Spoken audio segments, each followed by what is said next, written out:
is Dr. Yoni Witten, and today I want to share with you a simple routine that you can use each day to keep the joints of your spine and shoulder girdle healthy and moving well for a lifetime. If you guys enjoy this, be sure and like and comment down below and ask for other regions of the body, and I'll keep cranking out these videos for you guys. Now, before we get into the routine, I want to share with you some really interesting research on why joints deteriorate in the first place. So take a look at this. Everyone is in complete agreement that osteoarthritis is a terrible thing. It's one of the leading causes of disability among older people in Western society. But what science hasn't been able to come to a consensus on is what's causing all of this joint degeneration, and what accounts for the massive differences in degenerated joints from one society to the next. Take this article, for example, from the journal Arthritis and Rheumatism. Researchers here found that the incidence of hip osteoarthritis among elderly Chinese was 80 to 90% lower than age-matched whites here in the United States. The researchers were shocked by the difference. They were super excited. They said, "We found the fountain of youth for hips. What's accounting for this huge discrepancy?" First, they looked at possible genetic factors, and they weren't really able to point their fingers at anything specific. So they went on to possible racial differences in the anatomy of the hip, but they quickly ran into a wall when they realized that the incidence of what's called dysplasia, that's a shallow hip socket, was way higher among Chinese than it was among whites here in the United States. So that kind of went out the door. Then they moved on to a lower prevalence of obesity, which makes a lot of sense, right? If you're not weighing the joints down as much, they won't wear out as fast. But it wouldn't account for such a huge difference, so they looked at one other factor, and this was differences in physical activities. See, in the Far East, the traditional resting and working position is what you're looking at here. It's a deep squat, and that's also the position that you go to the bathroom in when you're in that side of the world. What the researchers said was, quote, "Squatting utilizes an extreme range of motion that may engage areas of hip cartilage that are not loaded during upright stance." In other words, moving the hip through a greater range of motion provided more nutrition to the joint and preserved it over time. And these researchers weren't the only ones who had this thought. This study from the International Journal of Clinical Rheumatology, the researchers postulated that, quote, "In Asia, people have the habit of squatting or sitting on the floor, that this squatting may in fact protect against osteoarthritis of the hip and reduce knee osteoarthritis. And that's the reason this program is designed the way that it is. I want you to move your joints through as much range of motion as possible every single day so that you're getting the same protective effect that these researchers are talking about." My favorite way to start off things in the upper body is with the shoulder roll. This is a great general mobilization for the entire shoulder girdle as well as the thoracic or middle section of your spine. To perform this motion, all you need is a trusty exercise band. You'll take your band, extend it straight out in front of you with a palms down grip like so, making sure that your elbows are completely straight and your arms are parallel to the floor. From here, you're going to slowly roll the arms straight back behind you, and then you'll just go back and forth like so, freeing up the shoulder joint. Here,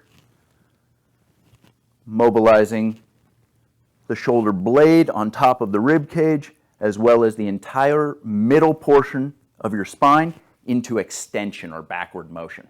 If you find difficulty with this motion, simply take a wider grip on the band, and that will make the motion much, much easier. If you find that it's easy for you and you want to make it more challenging, just grab closer together, and this will force a greater range of motion. Feel a big stretch across the pectoralis as well as the front portion of the shoulder. Now, if you don't have any exercise bands handy, what you're going to do instead is a reverse arm circle. So pretend like you're in water and you're trying to propel yourself backwards. Again, mobilizing the shoulder and the shoulder blade on top of the rib cage. If you want to make that motion more challenging, move your arms closer to 90 degrees off the body while still rotating backwards. Notice my palms are up when I'm performing reverse arm circles. So with those, you just pick one or the other. Shoulder rolls are going to give you a greater range of motion, and that's what we're after with these routines. Once you've finished with the shoulder rolls, it's time to move on to the neck. What I want you to do is stand straight and tall, imagine a dot on the tip of your chin, and another on the top of your shoulder. And then you're going to slowly and deliberately connect those dots and then return to center. Then you'll imagine a dot on the opposite side and you're going to connect those dots. What I tell people when I'm teaching this motion is imagine that you're looking for something on the floor behind you and use your eyes to drive your chin to your shoulder. Making sure that you're not elevating the shoulder to bring it to your chin and making sure that you're not rotating the shoulder to bring it to your chin. The chin goes downward to the shoulder. It's a downward diagonal angle as you're doing these back and forth. You're going to do 10 to 15 on each side, and then you're going to move on to ear to shoulder. For this motion, you'll continue standing straight and tall. You're going to imagine a dot in the tip of your ear, another on the top of your shoulder, and you'll slowly and deliberately connect those two dots. Going side to side, rhythmically back and forth, mobilizing all the little facet joints in your spine. Once you finish, ear to shoulder, it's time to move on to the lower portions of the spine. So take a wider stance, put your hands on your hips like so, and you're going to twist very slow and deliberate across the lower portion of the back and the pelvis, trying to get that elbow as far across the body as you possibly can. The lumbar discs really like slow rotational movement. When you get to the end, try and go just a little further. Use your abdominal muscles to just pull you deeper into that stretch. I always imagine wringing water out of a towel. You're just trying to get as much as you can, but the key is to do it slow and to engage your muscles to force that twist. That way the discs are protected and they're just able to pull in tons of water as you're going back and forth through that rhythmic motion. And then finally, we're going to finish with side bends. From here, you'll take the hands, put them along the sides of your body, and I always just like to try and reach down below my knee on the side as I go back and forth. So this is what this looks like, going side to side, back and forth, and moving every joint in your body through every range of motion you have every day is the best way to preserve your joints for a lifetime. And then I always like to finish these mobility routines with activation. So what you're going to do is get your back up against the wall, step your feet out about 1 foot off of the wall. Start off here, step out 1 foot. Then you're going to place your elbows into the wall as hard as you can. Keep a nice upright posture and then push back with your elbows so much so that your body will actually push off of the wall.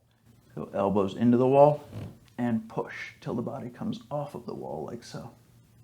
And then you're just going to hold with good posture for 1 to 3 minutes.